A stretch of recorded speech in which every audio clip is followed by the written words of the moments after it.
Crocodiles, alligators, and caiman are all animals that require a very specialized type of care, and quite often these animals end up in the hands of people who aren't prepared to care for them properly, and we see issues like stunted growth, metabolic bone disease, or just unwell in general, just their health is not well taken care of. Today's guest is Mark Perpetua. He is an avid crocodilian keeper and a passionate person when it comes to crocodilians. He's a school teacher as well in New York. And in this episode, we discuss how to care for crocodilians. We discuss how he cares for crocodilians, especially dealing with them in a northern climate and whether or not that is possible. We discuss whether or not crocodilians should be allowed to be kept in the private sector and what are some of the regulations specifically to do with New York to allow someone to keep them. We discuss a case from a few years ago that you may remember. It was quite famous on the news of a gentleman who lives in New York whose pet alligator was confiscated by the government, and this created quite a lot of distress in the reptile community. The government is stealing our pets, but Mark has an interesting perspective on it. We talk about it there, and we discuss the health condition that the animal was in and whether or not it was the right thing for the government to actually take that animal. We discuss Mark's book, Alligators and Crocodiles in Nature and in Art, and we also discuss his YouTube channel that is dedicated to understanding crocodilians on a deeper level called Croc Chat. If you're someone who actually wants to dip their toe into keeping crocodilians, or you're someone like me who's just fascinated listening to facts about them and listening to how someone actually could care for them, then this is an episode you will find interesting. Enjoy the episode, and I will talk to you after. Zoo Med is one of the most recognizable brands when it comes to reptile lighting, and later on in this episode, I want to tell you more about one of their products that will allow you to simulate both a sunrise and a sunset, which in my opinion is one of the coolest things you can do with your reptile lighting. So if that's something you're interested in learning about, make sure you stick around through the rest of the episode, and I will tell you more about it then. Awesome. Well, Mark, welcome to the podcast. Thank you for being here. Well, thank you for having me. Excited to do this. Yeah, I'm very excited. It's always nice to chat with somebody, having a sort of an expertise in crocodilian, even though most reptile people are fans, are interested in alligators and crocodiles. To have someone that's maybe an expert is another thing. So we'll definitely dive into that. And but I want to start with sort of your background and maybe some of your education, just to give folks an idea of where you're coming at the reptile world from. Can you give us just a quick background? Have reptiles been a part of your life from the get-go, or is this something that kind of developed later on? It was for a very long time. Probably when I was 10 years old is when I got my first reptile as a pet. No longer recommended for 10-year-olds, but back in the 1970s, we got a green iguana. I was going to guess that. Yeah, so at 10 years old, my father didn't know what we were in for either, but he was willing to upgrade the cages as it got bigger, and we did the best we could with the knowledge back then. But ever since 10 years old, and I'm now 56, I have not been without reptiles in my life. So I would say it's from the get-go. Yeah. Wow. That's amazing. And then as far as career path, did you want to spend your life focusing on reptiles, or how did that work for you? It probably, even though I had reptiles in my life, I probably didn't become a serious student of them until somewhere in my early teens, maybe like around 9th grade is when I started really reading more about them, learning more about them, developed a better interest in taking a career path at that point. So yeah, by the time I graduated high school, I knew I was destined to be a biology major and hopefully do something somewhere in the field of working with reptiles. And then I think when I was reading your bio, did you end up getting your master? I think you got your master's, but I wasn't sure. Was that herpetology focused, or was that in a different area?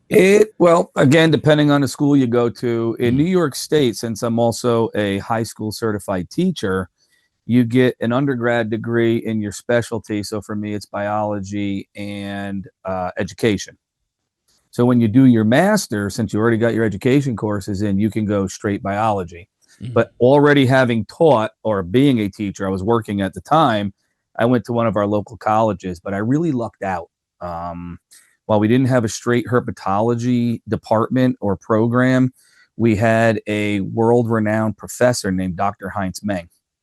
And Dr. Meng was credited because he's an ornithologist out of Cornell University, and his credit to the world, I guess, in terms of zoology, was bringing back the endangered peregrine falcons to our area. And he actually was the first one to breed them in captivity. Wow. And he had an extensive background at anything. You walk out on a nature walk with him, and he was picking up leaves and pointing out trees. And I'm still bad with my local plants, but you name it, he knew it. So he was definitely a good mentor to have in grad school because he had a great zoology background, if not strictly herpetology. That's really fascinating. And then as of right now, as you'd mentioned, you're a teacher. What grades are you teaching? I teach high school, so it's 9th through 12th. And Okay. in our program in New York, we teach general biology to the ninth graders. And then my upper class classes are animal science. It's an elective that the school let me develop. Mm. And then are you able to incorporate reptiles or crocodilians My into that? my room is full of reptiles, everything from boas and pythons to corn snakes, snapping turtles. So yeah, my room is full of it, especially with the animal science class. Well, we want it to be more than reptiles. Reptiles, of course, are a big part of it. So I try to get them in there wherever I can. In fact, when I got hired, which would be 30 years ago now, when I got hired, I already had a couple years prior, after high school, during college, working with reptiles, and the principal knew of it. And he was really excited to see what I could bring from my actual experiences in science into a classroom. Yeah, yeah. So are the animals that you have in your classroom, are those basically all your personal animals that you bring there during the school year and then bring home during the Yes. summer? Or okay. Yep. Yeah, yeah. Some of them, the school really helps out as a place to keep things in the wintertime when they can't all fit outside anymore. Mm. Oh, so you keep a lot outside?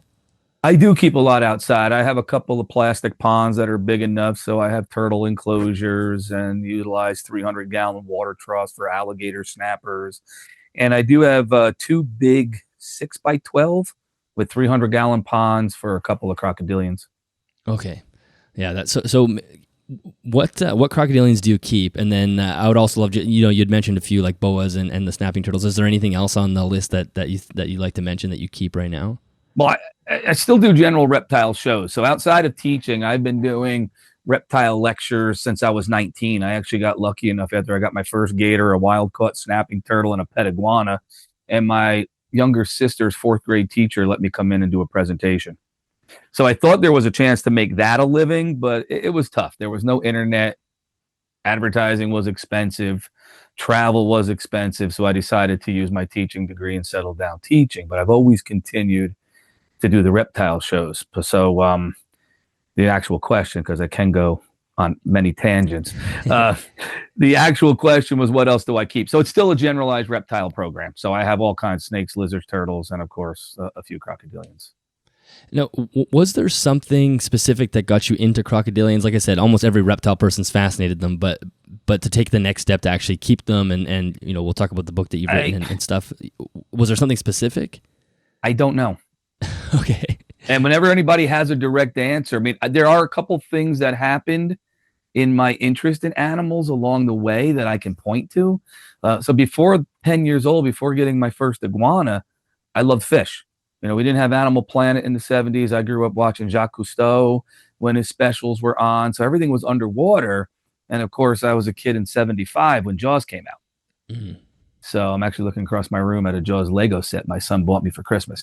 So I still love Jaws. So Jaws, you got a large predator. You got things that people don't understand and are scared of. And that made me, I guess, want something bigger and harder biting once I really got into reptiles. So yeah, in the really beginning, at 10, it was lizards.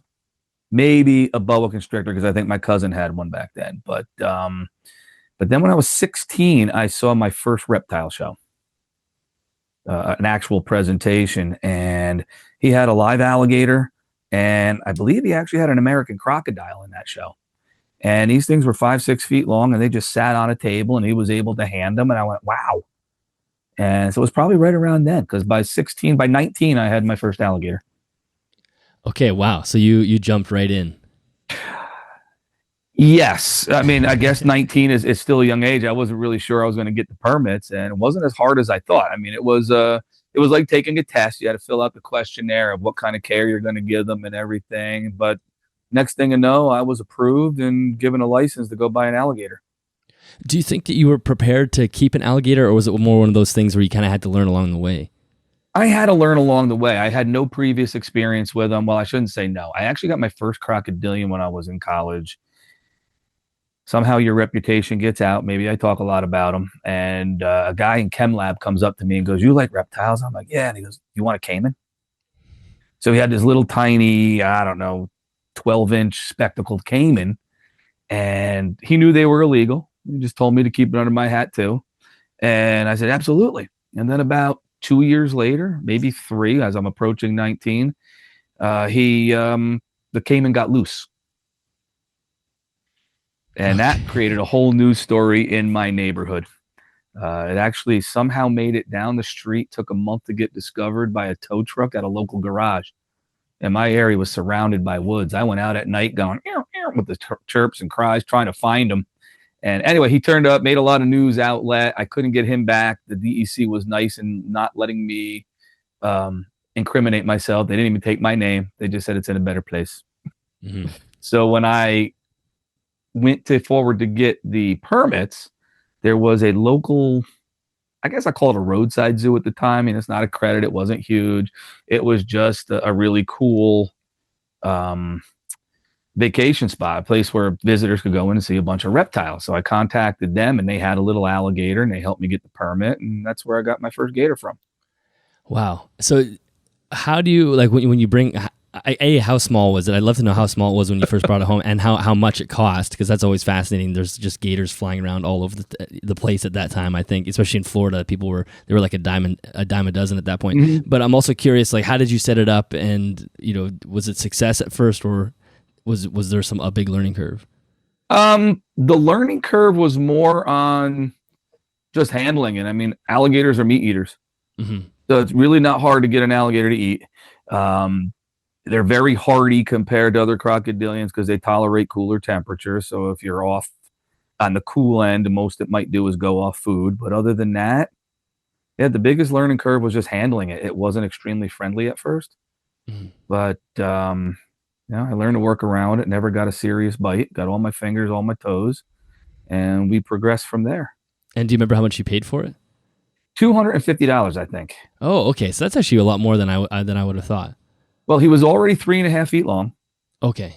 He was coming from a zoo, so he wasn't a tiny baby. He was already 3.5 feet long, and but at the time I looked at it, people pay $500 for a Cocker Spaniel.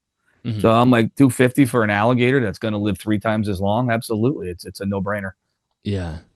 So then, how about keeping them? Like, what's your thoughts on them being kept in the private sector? Obviously, you keep them, so I'm sure you're pro private sector, but with some caveats. I'm sure, even being in New York, there are regulations that you have to follow. Some states don't have that, I don't think. But do you think the regulations help? Do you think the permitting helps keep the alligators safe, or what's your thoughts there? I do. Like I said, there was a learning curve with the handling it. And at any time, I still accept that any of my animals could have a bad day. They're not domesticated. They have wild instincts. And it might be something just excitement over food.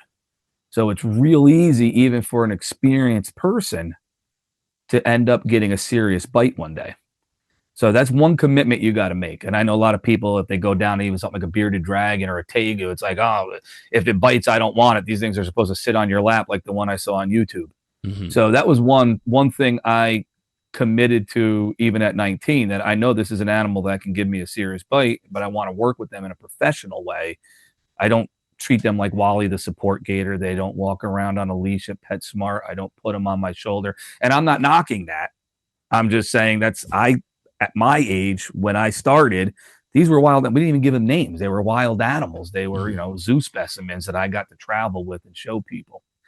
So, but I'm not completely against the private sector having them, as long as they make the commitment to knowing how long they can survive and have an outlet if the animal's going to outlive them, which I've have built up some contacts doing it in a professional way. I have been to reptile expos trying to raise money for croc conservation, and people say to me, wouldn't it be nice if they stayed small? I said, yeah, then everybody have them. It'd be like bearded dragons. You wouldn't be in awe anymore. Mm-hmm. And then one other person said, why can't you just give them the Gatorland and trade it in for another one? I said, they live 80 years. What's Gatorland going to do with 100,000 alligators being traded every year? Exactly. So that's, again, I hate when the government tells me what I can work with if I'm willing to take the risk, but at the same time, too many people don't understand or are not educated 100% behind how big they're going to get, what kind of room they're going to take up, and what kind of environments they're going to need to thrive and stay healthy. Exactly, yeah, and that does become exponentially harder as they grow. And so I'd love to talk about kind of how you keep them. But what crocodilians do you have right now? I currently have alligators and Morelet's crocodiles. I have 5 alligators, 5 American alligators, and 2 Morelet's crocodiles. And the crocodiles are actually very new to me keeping them. I've had caiman, I've had alligators for over 30 years now, probably closer to 35. 36 years. I'm getting old. But I kind of stayed away from crocs because being more tropical, needing to stay warm year round, they can outgrow your facility much faster than a gator. Right. Yeah. Because they're always growing, basically. Mm-hmm. But I had some opportunities, and I was getting close to retirement from teaching, that I told my wife, I'm taking on these 2 new crocs. And she agreed. Luckily, I got an understanding wife. Yeah. Well, if you have 5 alligators in your backyard, you must have an understanding wife. So how do you keep them? Because one of the challenges being in a northern climate, you obviously cannot keep them outside year round, or maybe you do, but that is a challenge. We'll talk about it a little bit later, but one of the issues we see with people keeping crocodilians is we often see diet issues or metabolic bone disease because people aren't keeping them properly. And I think one of the main things is not giving them access to sunlight. So how do you balance that being in a northern climate? Well, of course, right. Indoors in the wintertime, I probably would bring them in. I mean, every season's different here, and I'm sure you have the same thing where you are, but you can have a warmer climate into October or maybe into November. But once we get to night times below 40, then that's when they come in. Alligators.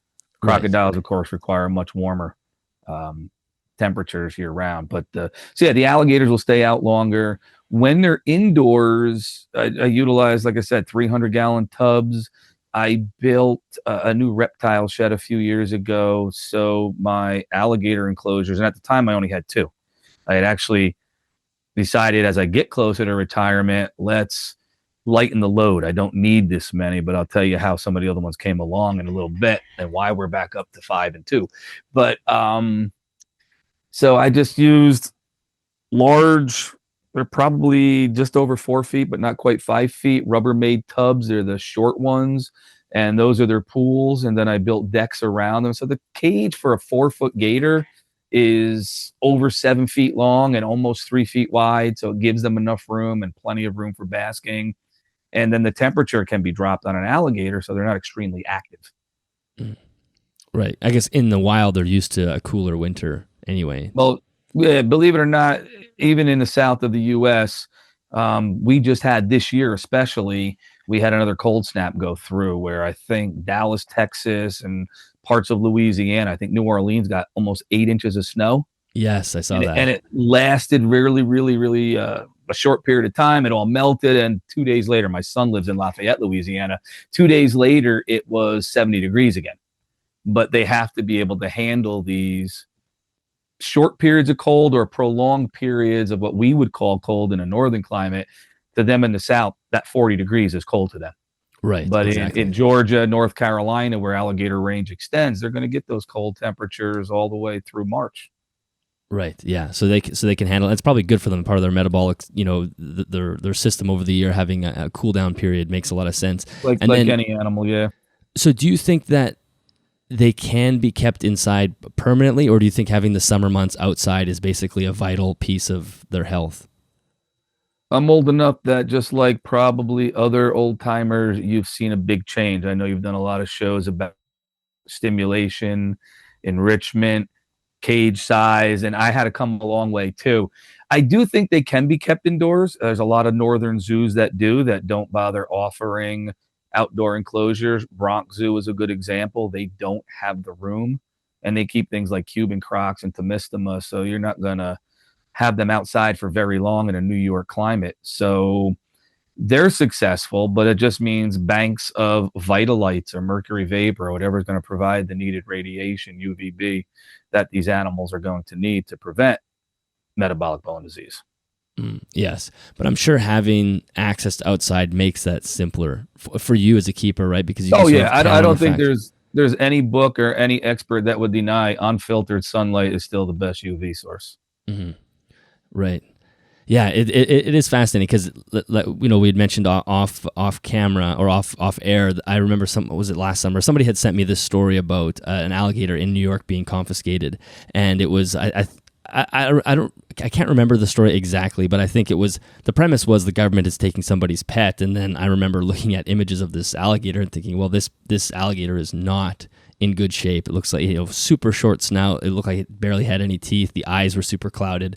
I think that's a story you're familiar with. Can you sort of fill us in on what that scenario was? Because that was in New York. Yeah, it happened in New York, so of course it was on a lot of our news outlets over the internet. So that's one reason I'm familiar with it.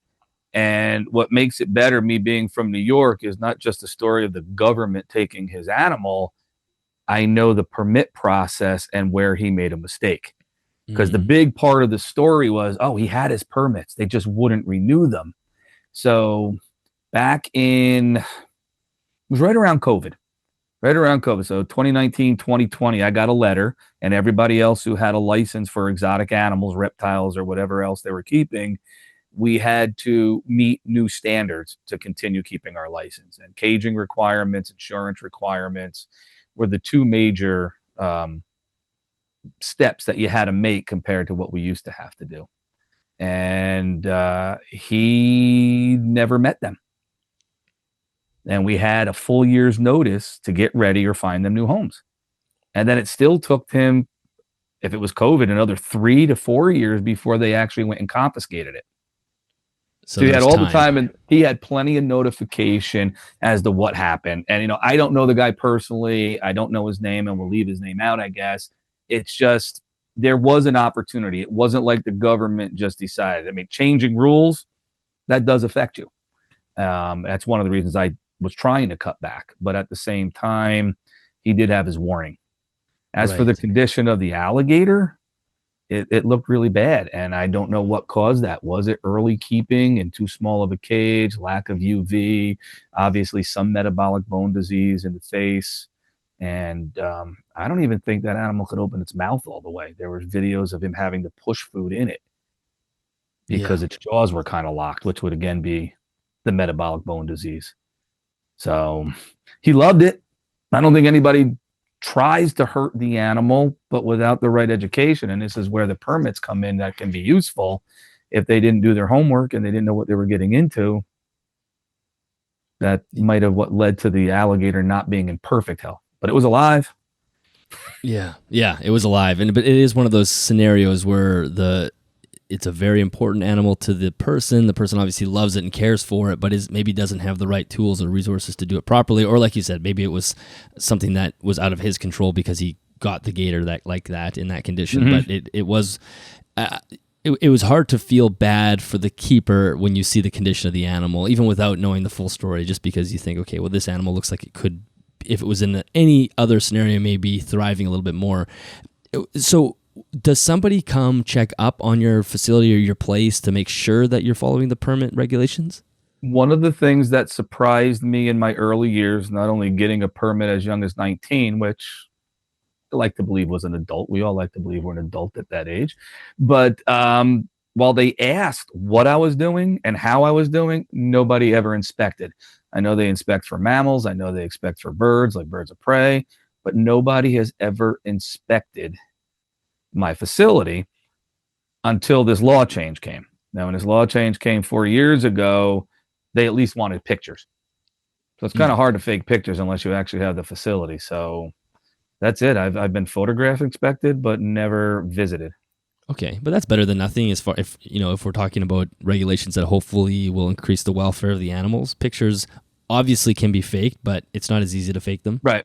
Well, unfortunately, New York regulations are more about protecting wildlife and the people in the neighborhood, not necessarily about the animal. So nobody comes like the AZA accredits certain zoos, and zoos that belong to it have to worry about the welfare of the animal and having a proper vet.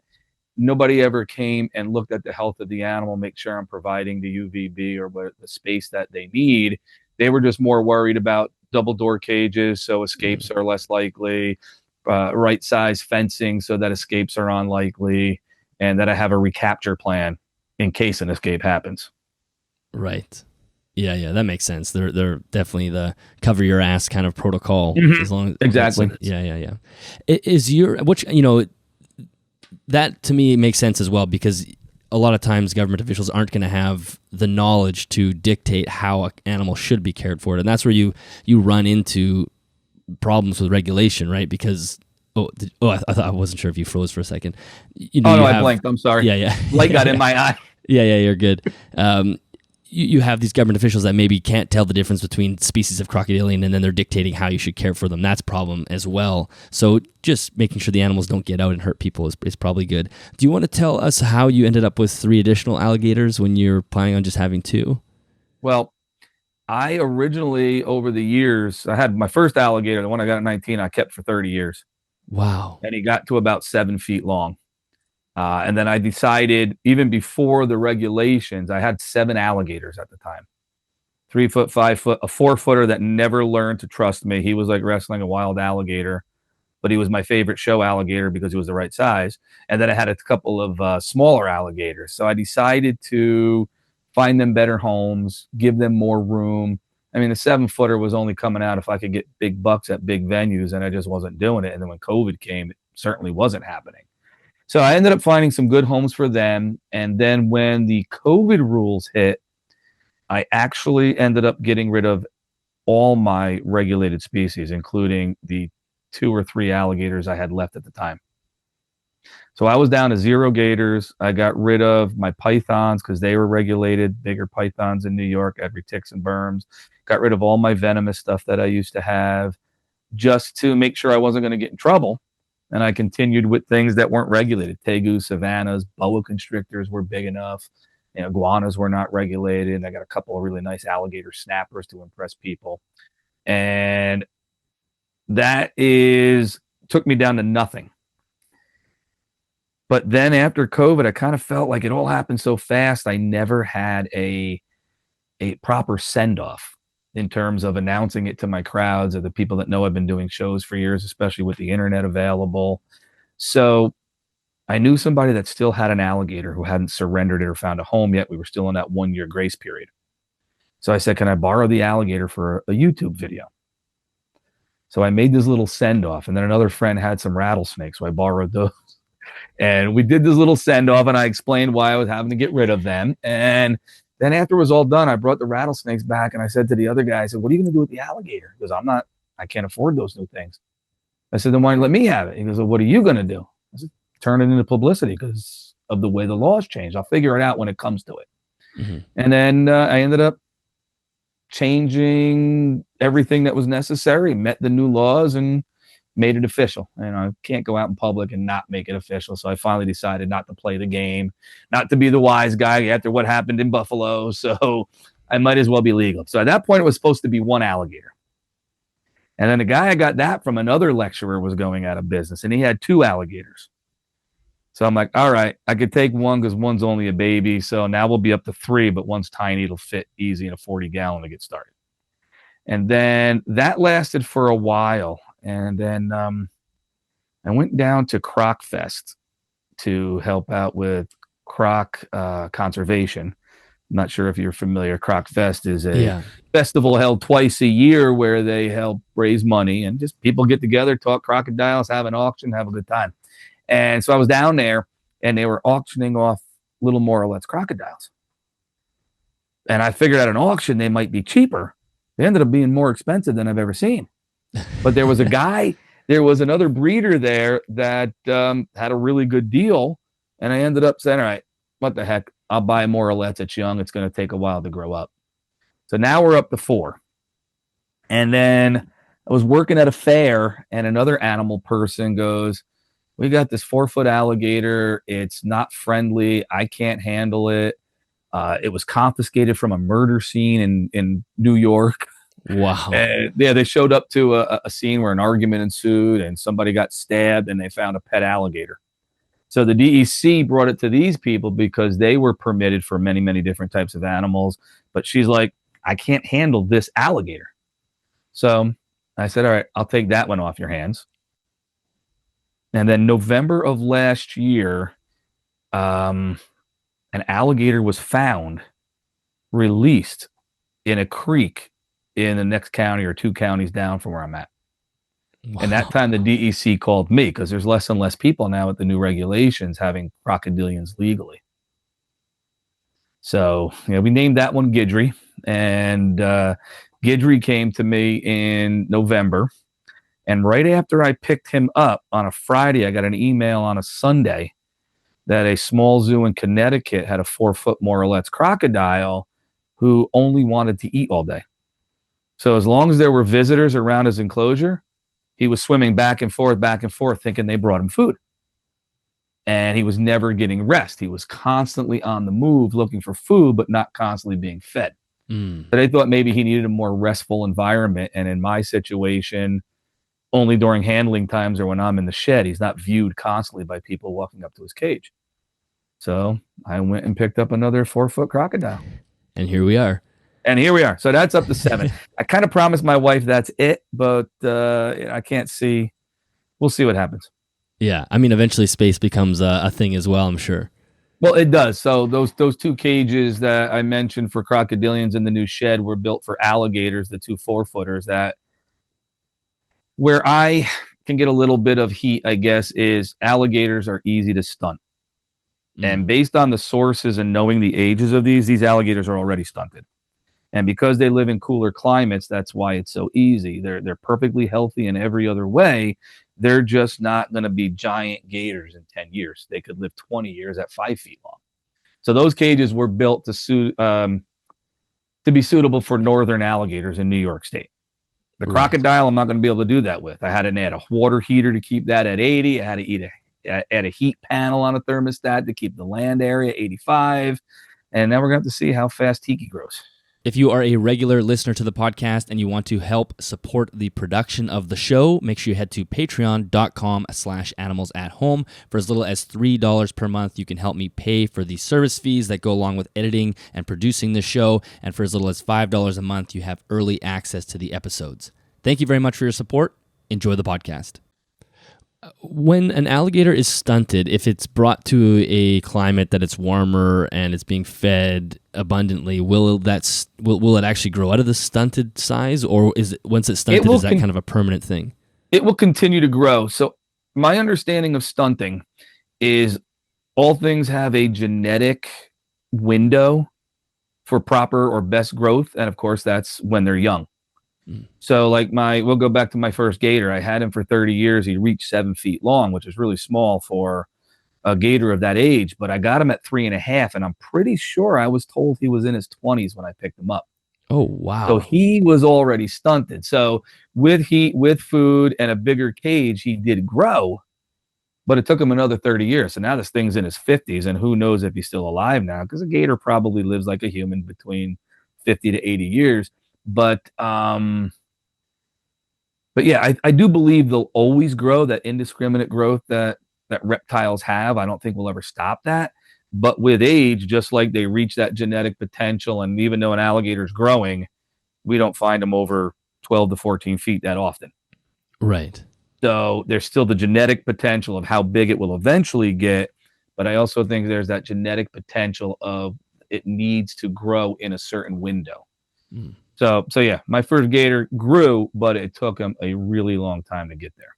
Yeah, that makes sense. And I don't think you can speed that back up. Yeah. Once you've kind of locked it in at that point. Yep. And how big will the Morelets get? Morelets, about 10 feet. They're more moderate size as a crocodilian. I know people, because they were available, ended up with Nile crocodiles, and I'm like, why? They got an aggressive disposition, they grow super fast, and they're going to get, big enough to eat a cow. So what are you going to do with it? Yeah. So there's again the whole idea of, did I do my homework? I wanted a croc, it was available and cheap, and now I got a crocodile that I'm not going to be able to keep past 5 years, if that long. Yeah. And what are you going to do with it? Exactly. Yeah, and that's sort of the same thing we see with huge snakes and even tortoises, right? When there's always that issue in the reptile world that we have animals that get really big and live really long, so you have to actually think about it methodically before you jump in and do these sort of things. So if somebody's listening and they're actually one of the people that think that they want a crocodile or any crocodilian species, what are some words of advice, or is there certain things that you would mark as a red flag? Like if you are in this situation, it's a no. I mean, I think most of the time it probably should be a no for almost all people. But what are some words of wisdom there? Apartment, definite no, Mhm. because even the smallest crocodilian is going to be 4.5 feet long. So the dwarf crocodile from South America still gets 4 feet long. So it's, if you can't keep a large monitor in your apartment, you're not, or a tegu, you're not going to get away with a crocodilian. So that's number one. You should have a piece of property, own your own home. I don't think landlords want to deal with insurance issues if they find out you have a crocodilian in your house. So, those are all considerations. In Florida, you have to have at least, I think it's 2 acres fenced in with an 8-foot fence and an angle at the top coming in to prevent escapes, even for a native alligator. So yeah, it's really just the room. I mean, where are you going to keep it? And I've seen lots of beautiful cages on social media groups, Facebook groups. I love Crocodilian keepers, and they're converting their basement into these giant zoo quality enclosures. So there are people that are willing to give it the effort like people do for their dogs and treat them like family. It's just, you really got to do your research first. Yeah, it definitely can be done, but it's a very specific type of person that's capable of this. And I think space is for sure one of the biggest pieces. And I think no matter where you live, getting them outside is probably possible. I mean, I live in one of the coldest climates in North America, and we still have a good probably 3 months or more where you could keep an alligator outside. Maybe not a crocodile, but definitely an alligator. So it could be done. What about expense and how often are you having to feed them, and what do you feed them? That's another thing for people to consider. I have fed mine everything. Okay. And now I'm on to Missouri croc diet. And believe it or not, because of the way that's made, it's kind of concentrated. So it's a lot more nutrition for the dollar than using whole food items. So I kind of like that. The croc don't like it. The either crocodile doesn't seem to like it yet. So we're going to see if we can turn them over. I don't think they like the hard texture of it. But chicken, mice, beef hearts, liver, whatever I can get a hold of. But the thing that scares me of people who think store-bought chicken is enough, you're missing so much. All you have is meat, tendons, and yeah, there's some bones, so they're going to get some calcium when they digest that. But what about all the entrails? What about all the other things that pack in vitamins that we get away with because we can take a supplement or eat a salad on our veggies that they're missing out? So I don't like it when I see people using just store-bought chicken, because they need so much more than that. And that might be part of the problems with some of the metabolic bone disease and everything we see in any reptile. If you're trying to get the cheapest food and not stuff that is varied enough or carrying all the nutrients. Yeah. Well, you think even things that are strictly carnivores like crocodilians, they are eating their whole prey. So they're eating stomach contents of herbivorous animals. So just they're like eating a big wad of cricket. grass. Exactly. Yep. So you have to figure that out. And new research is showing that they will eat fruits occasionally, things that fall in the water other than, and I haven't tried it yet, but I mean, I got some snapping turtles that every now and then, if I have an apple, I'll get down to the core, I'll throw it to them and they eat it. Yeah. They're taking in that. My giant alligator snapper is about 80 pounds, and he lives in the backyard in the summer under a black walnut tree. So in the fall, when the black walnuts start falling, sometimes one or two fall in there, and the black walnut are surrounded by a softer fruit type material. And then all of a sudden in the middle of the winter, I don't know why it took so long to pass through, but in January, when he's been in for 2-3 months, I'll find the shell of a walnut in the water that he obviously had passed through. So he's obviously eating things that fall into his cage out in the backyard. Yeah, it's not strict categories like we often like to think. Yeah. Now, what about, you also wrote a book on alligators and crocodiles. I'd love to know a little bit more about that. What was the motivation there? And maybe you could tell the listeners what they'd find if they buy it. I think anybody who got into science and went as far as at least as a master's degree always wants to be published. I mean, let's face it. What do you study when you're going to college? And what do most of herpetoculturists study? They're studying other people's work. So somebody had to be published and report their findings. So having never done it before, and I was never big on reading as a kid. Reptiles, yes, don't get me wrong, but I'm not a novelist. Mm-hmm. I like the movie Jaws. I still haven't finished the book. But so being able to write it was two things. One, be published, and one, to prove that I can actually put my thoughts together longer than a 1-hour lecture and dedicate it to a piece of work. And I thought it came out pretty good. I've had a lot of other experts see it. They told me they've liked it. So, in fact, I just talked to, I'm not sure if you ever heard of Clyde Peeling. That name doesn't ring a bell. So Clyde Peeling has a specialized reptile zoo. He's fully accredited, located in Pennsylvania. And I actually worked for him in the early years before I became a teacher. And we remained friends. And I was talking to him yesterday, and he told me the book came out well. It looked well researched. So getting somebody who owns a zoo, well respected in the field, to tell me he likes what I did, I'll take that as a pat on the back any day.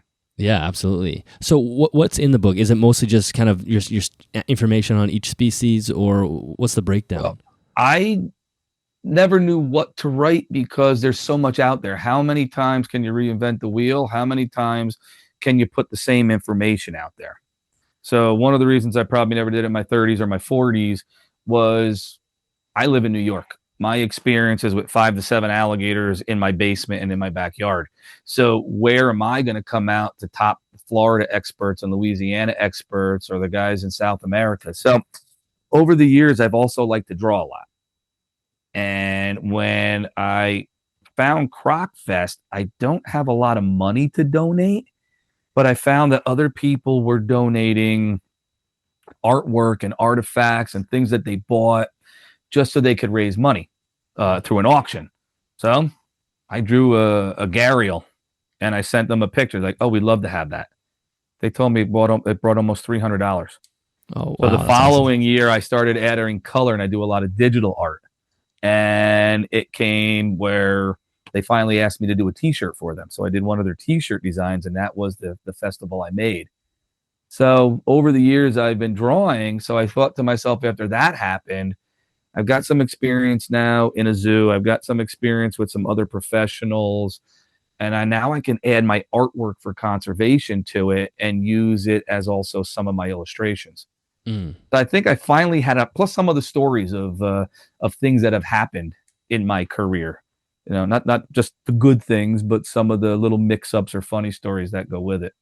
So it's got a little bit of everything. And I was able to get some great photography that I taken, great photography from experts like Joe Wazalewski in Florida, who's worked with American Crocs for a long time. John Brugan's the director of the Alligator Farm in St. Augustine. He sent me some pictures I could use. And then there's this excellent photographer, Gary Myers, who takes photos in the swamps of Louisiana, and he had some beautiful shots for me to use.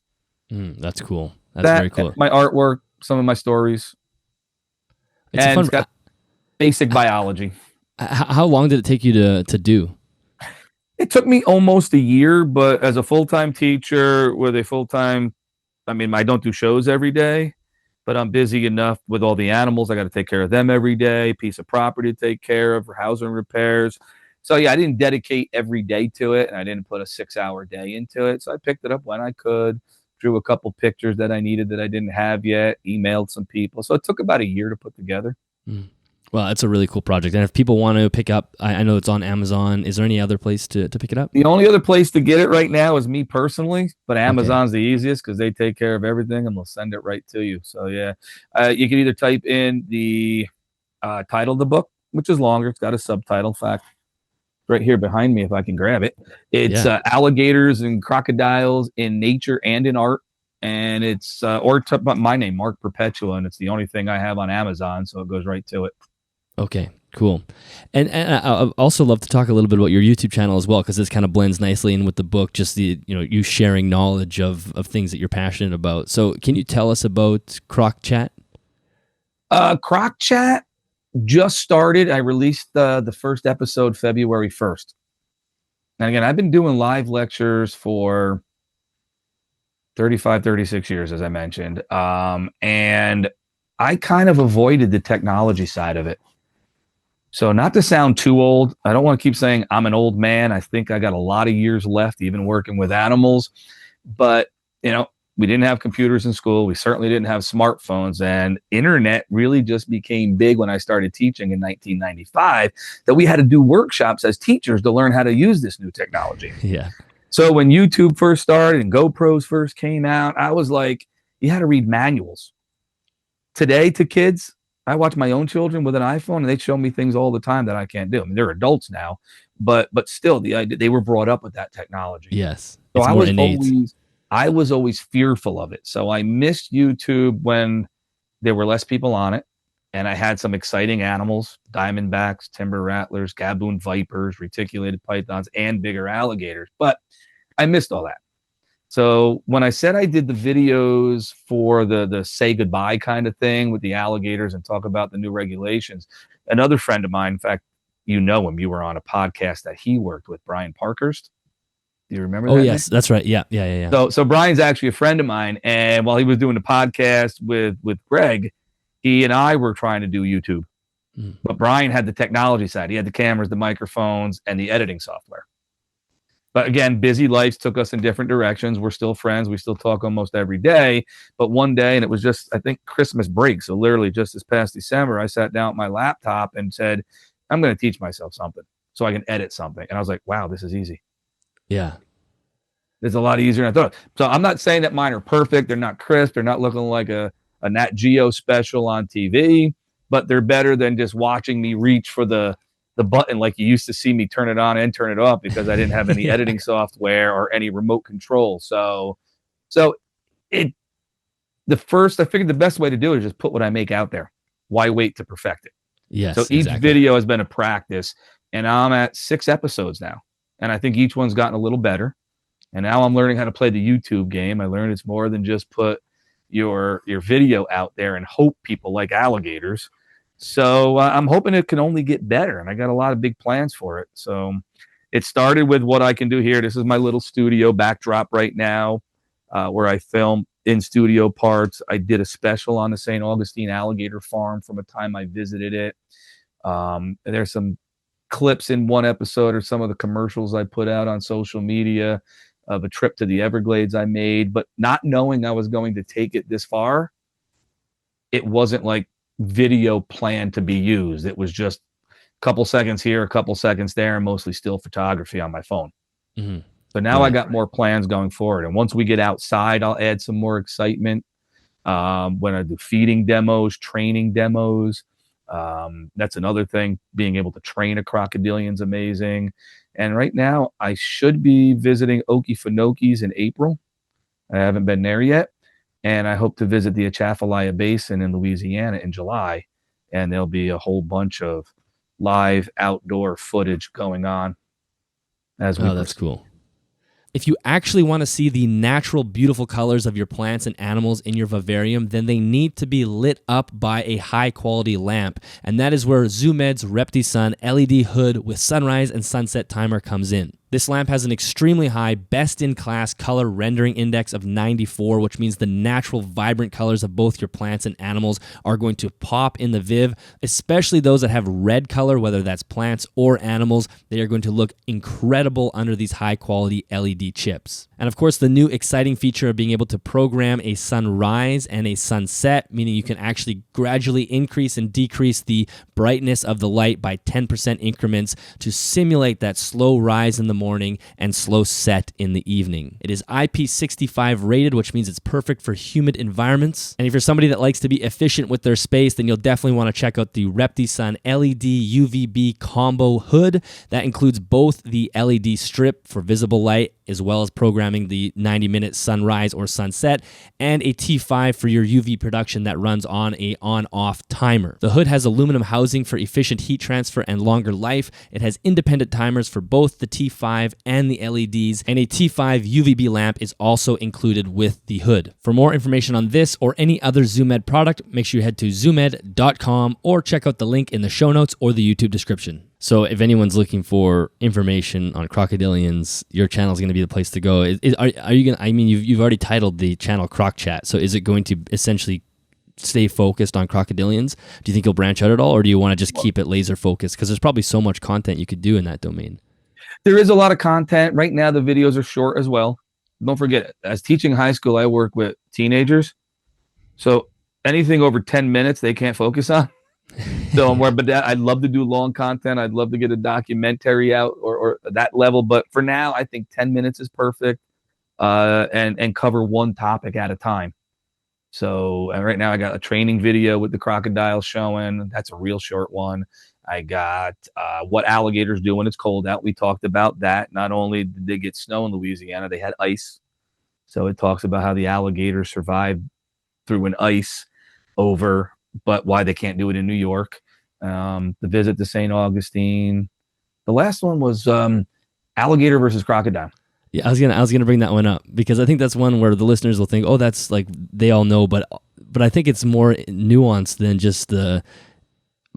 A lot of us have an eye for it, right? So you just kind of pick up on it, but from an outsider perspective, it's actually very difficult. But you also brought some things up in that video that are not just the basic teeth. Oh, so you watched the video? I watched it, yeah. Awesome, thank you. Yeah, that was the angle I wanted to take because just a couple days before that, even though I planned on doing that, for the lay person, yeah, skinny nose, wide nose, look for the bottom teeth. But then somebody actually made a really good video. The video, as far as the quality of the editing and the production, was good. But when he gets to family crocodilidae and pointed noses, right away I look and say, yeah, he's drawing a V on it with his pen, but that's a caiman. Caiman's in the family Alligatoridea. So they're in the middle.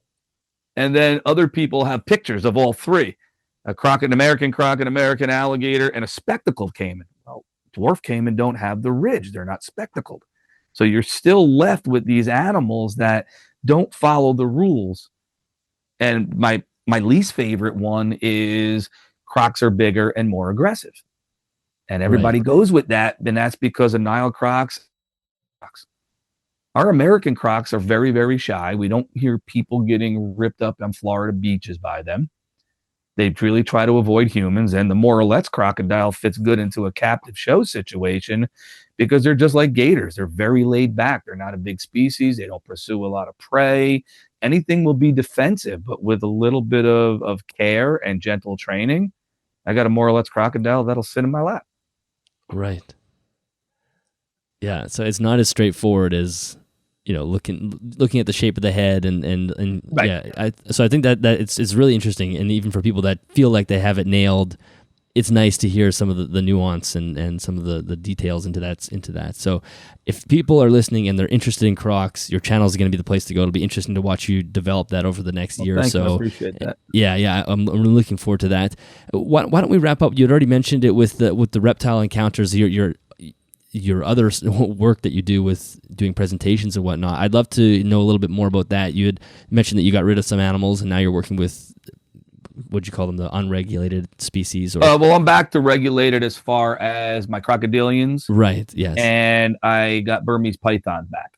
Okay. So I have 2 berms. In the olden days, like I said, it was a lot more hot stuff and big stuff, retics as well. But right now, my shows include everything other than a tuatara, so I can cover all the aspects. Turtles, I got sulcata tortoises, large and medium size. I got alligator snapping turtles. Lizards, I used to have a lot of monitors. Water monitors are also regulated in New York.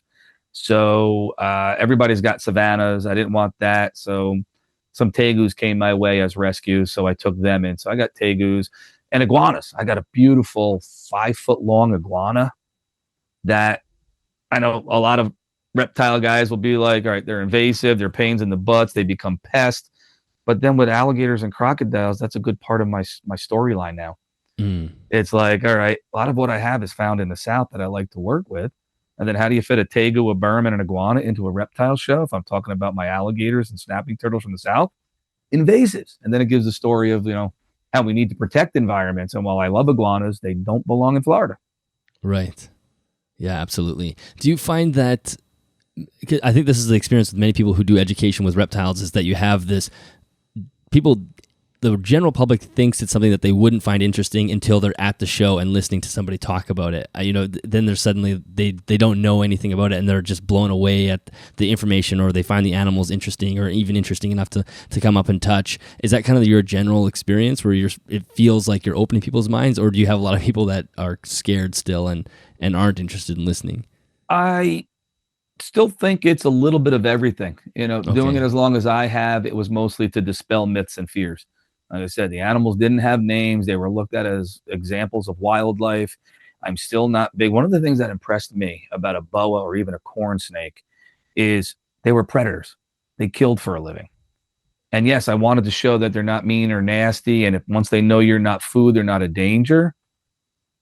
But I never wanted to get to the point where I thought I was going to see, oh, look, you can boop them on the nose or put bunny ears on them. Right. But that's the new generation. But anyway, So, it started to dispel those myths and show another side of what reptiles can really be like, and what it was like in the wild. But now everybody's got them, or they see the shows and they want them. So now it's just showing them as well how they interact and why those instincts still make them seem scary. But if you know a little bit about them, and then you get 5-year-olds raising their hands going, oh, what about Titanoboa? Well, he's not alive anymore, but that's a great point. I'm glad you read about him. So, you get everything from little kids who know a lot more than I ever would have known at 10, to still, guys that stand up and walk out of the show as soon as I pull out a corn snake because they're not fond of snakes. Yeah.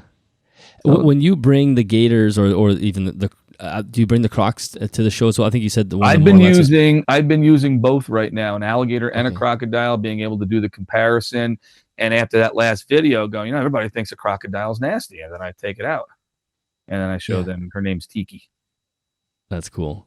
And what do you do? Do you tape the mouth, or what do you do to make sure public? No, that's one of the things people ask me all the time. I do a lot of shows at a local resort, and one guy was probably a little drunk since it was a resort, and he's like, "Oh, can I touch the alligator? Can I do this? Oh, it's probably a baby." And I'm like, no, I can't let you touch an alligator. Oh, come on. You probably got its mouth taped shut. And I'm like, no, I don't have its mouth taped shut.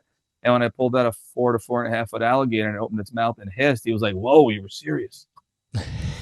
So no tape, nothing. You just I never use tape. If I am picking up an animal, so the one I picked up from another person who, again, the DEC, the murder site one, when I picked it up, I was actually able to get it a lot easier than she made it sound. But I figured, all right, I'm going to box it and get it home again. Let's tape it up while we have it in hand, because I didn't know that gator. But she's never been taped. I've used I've used it in shows. It's learning to feed by a training regimen. In fact, when I got Tiki, one of the reasons I like that little training video, it's less than 2 minutes, but not knowing I was going to start Croc Chat, I at least took some video in the reptile shed, and you can see her lunging up for food and jumping, and that's why they got rid of her. She was super aggressive. Right.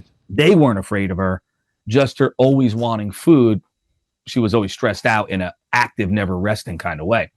So when I got her, I wanted to see if I can get her to station just like alligators do.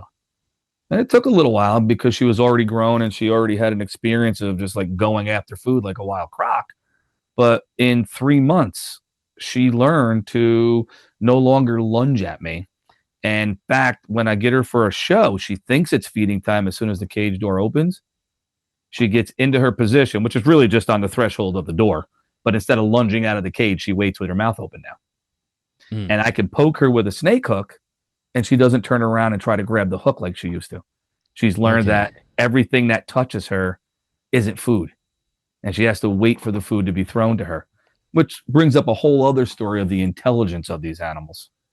Yes, well, and that was what I was going to ask about is what if, from your perspective and your perception, how intelligent do you think they are? And one of my friends works in Florida at a zoo working with crocodiles and alligators, and I think he summarized it in a way that I think makes a lot of sense. He basically said, I have it to the point with the animals that I work with where they trust me, but I'll never trust them 100% just because it's a safety thing. Like I'm never going to put myself in a dangerous situation just because they've never snapped at me, but they respect me. They're not afraid of me, and they trust that I'm not going to pull a fast one on them or hurt them in any way. But do you kind of have that relationship with your animals? Yeah, I'm blown away when I see an alligator on social media crawl on somebody's lap. None of mine want to do that. They hiss, they go into the water. I have to grab them, but they don't turn around and try to bite. Once they know it's not feeding time, I can get in the water with the alligators. Haven't done that with Tiki yet. She's only been indoors because I got her in November. So I'm hoping to get her outside and do some filming in a feeding pond that I want to set up for some feeding demos and training. But yeah, I don't think you should ever trust a crocodilian. They can just do too much. I mean, I've seen dogs have a bad day. And like I said earlier, you have to be willing to take a bite. And I have, just lucky by nothing huge enough to take off an arm. But yeah, the fact that they can be trained to station, they know where food is. Some people are working with target training.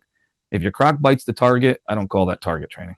You know, that's just food. And you can do the same thing with the rat. Just teach it the rat, not your hand. And that's what I've done. In fact, an old early one I put on Facebook, I had somebody else tell me to use a target first so they don't associate my hand with it. And I'm like, they're actually learning. And I'm not the only one that does it. I basically got the idea. It took me years to get the idea. Chris Gillette, who used to be with the Gator Boys, who's all over social media, does it. You know, Paul Bedard himself. I actually met Paul and Jimmy a long time ago and provided gators for Discovery Channel when they were in New York. But great guys. But, you know, they're doing it. So I think we learn a lot, just like enclosures for whether it's a gecko or bearded dragon or a ball python. Yeah, it came a long way in where I want to keep them, how I want to keep them, and what type of interactions to have with them. And then as far as future just planning for you, do you have any projects in mind, or is it mostly going to be focused on the channel? I don't know if you have changes to the outdoor enclosures or the indoor enclosures, if any of that projects are things that you have on the list. What do you have coming up? Well, one of the things I started in the last couple of years was Crocodilian Conservation Project. It's a division of Reptile Encounters where the shows, general reptile shows, do well. I got a good full-time job with good benefits and a good retirement. So a lot of my artwork, if I can get it selling. New York's not a market to sell crocodilian artwork, but when I get it to Florida, it does well at auction. But the idea would be to grow a secondary side of it, especially now that I'm getting closer to retiring from teaching, to actually generate money that I can give towards some of these programs, whether it's CrocFest, the IUCN Crocodile Specialist Group, the AZA has a Croc Advisory Group, and all these are ways that to help contribute towards the critically endangered species, Cuban crocs, Chinese alligators, Indian gharials. So that's one of the places I'd like to take it. And whether that's through a YouTube channel, continuing live presentations, or one of my ideas is I retire from teaching next year. And do I stay in New York and continue the work up here, or go down to work more directly with some of the other contacts I made and even continue doing YouTube with Croc Chat in a natural environment at some of the zoos and other conservation places that are down there? Because outside the Bronx Zoo up here in the Northeast, you might find a small zoo that's got an alligator or two or a dwarf caiman, but nobody's doing conservation like the Bronx Zoo is. Mm-hmm. So it'd be really fun to possibly move down to Florida and do this full-time, retire from teaching, but more like a career change for me.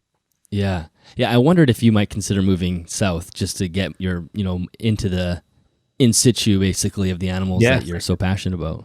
No doubt. Yeah, that's a big plan. It's just a matter of all the pieces falling in and, selling a piece of property in order to afford to move that already has a reptile shed and ponds on it. Do I have to fill them in? Do I find the right buyer? So I've done some modifications on this property and to this house. Like right now, the tortoises are in my original alligator pen. My original alligator pen was a concrete block enclosure in the corner of a basement foundation. Not too many houses have that. And now the tortoises use it for the winter time. But yeah, I got to explain to somebody why there's a 3-foot-high concrete wall in the corner of the basement that looks like it was painted to be a swimming pool. Yeah, you definitely have decreased your prospective buyer list when you have the ability to keep alligators and crocodiles and tortoises. It's not on everybody's wish list for a new home. Yeah, who knows? Maybe it should be. I think it should be. Well, Mark, this was a great conversation. I'm glad that we were able to connect, and I like I said, I'm very looking. Your YouTube channel is essentially only a month. 5 weeks old or so. So it'll be great to watch that progress, and it's fantastic to find people who are passionate about a very specific area, and that's sort of what it seems like you have. Is there anything else that we didn't say today that you wanted to mention before we wrap up? It's okay if you don't have anything, but I just always want to make sure that we have said everything. I could go forever, but we went in many different directions at different times. So I don't remember if I left anything important out, but I did tell you I would bring an animal.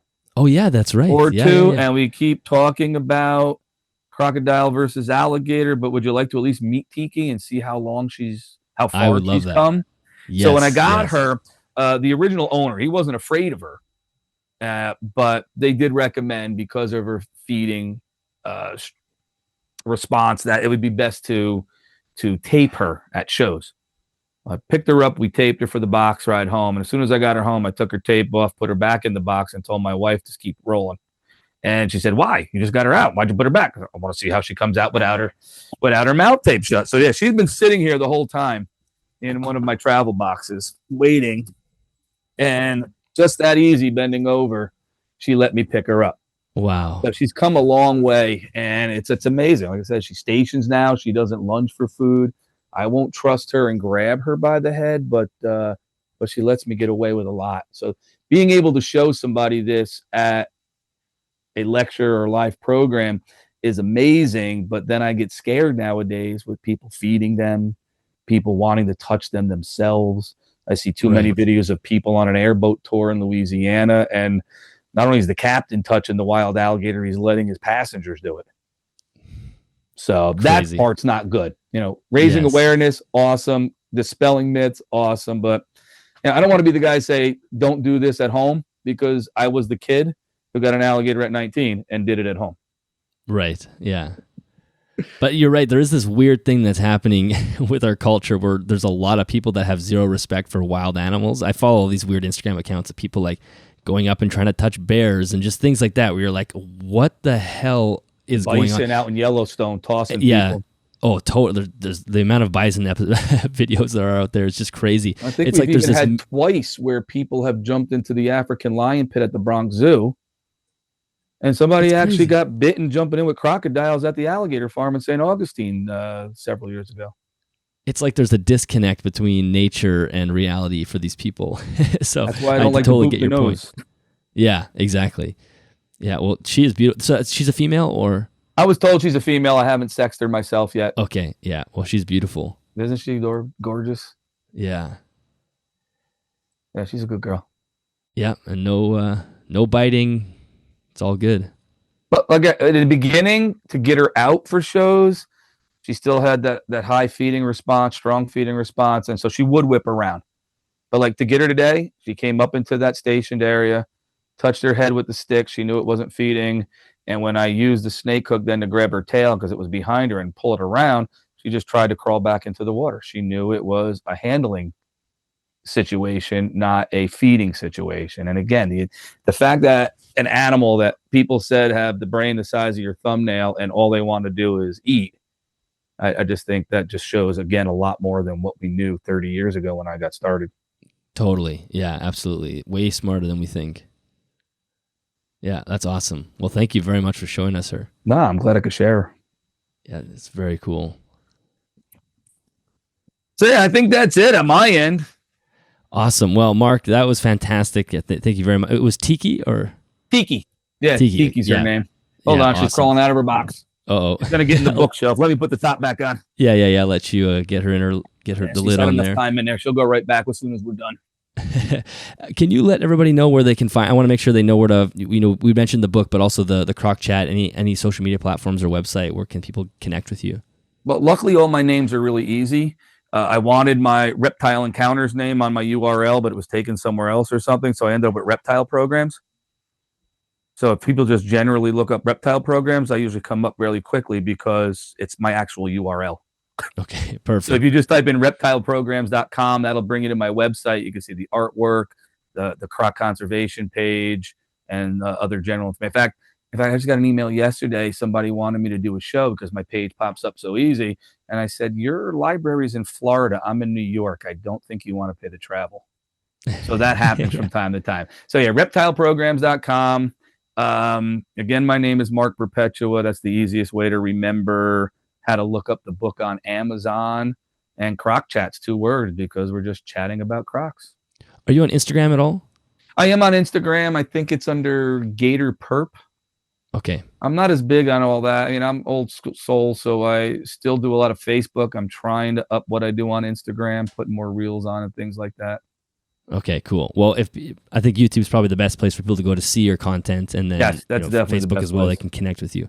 Awesome. Well, Mark, thank you so much for being a guest on the show, and this was an absolute pleasure talking to you. So thank you for being here. Oh, thank you. Anytime. All right, that is the end of that episode. Mark, thank you so much for being a guest on the show and sharing all your stories. I can't wait to watch your YouTube channel continue to develop. It's something that I will absolutely keep an eye on. Listeners, if you enjoyed that episode, make sure you let us know in the comments. Please go subscribe to Mark's channel. If you are interested in crocodilians, then it's going to be one of the channels to watch moving forward, because I think Mark is going to continue to share some fantastic information. If you would like to support the channel financially, you can do that at patreon.com/animalsathome or head to animalsathome.ca/shop and you can pick yourself up an Animals at Home t-shirt or sweater. Of course, $5 does automatically get donated to Rainforest Conservation when you do that. If you're looking for more information on the podcast, you can head to animalsathomenetwork.com. You'll find all the show notes for every episode there, as well as all the other shows that are on this network.